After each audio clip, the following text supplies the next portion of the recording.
السلام علیکم ورحمۃ اللہ وبرکاتہ۔ حسن اخلاق۔ حضرت ابو امامہ رضی اللہ تعالیٰ عنہ روایت کرتے ہیں کہ رسول اللہ صلی اللہ علیہ وسلم نے ارشاد فرمایا،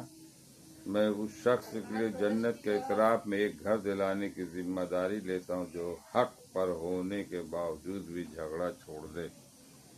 اور اس شخص کے لیے جنت کے درمیان میں ایک گھر دلانے کی ذمہ داری لیتا ہوں جو مذاق میں بھی جھوٹ چھوڑ دے، اور اس شخص کے لیے جنت کے بلند ترین درجہ میں ایک گھر دلانے کی ذمہ داری لیتا ہوں جو اپنے اخلاق اچھے بنا لے۔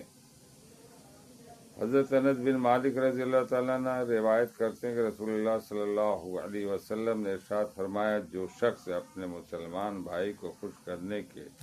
لیے اس طرح ملتا ہے جس طرح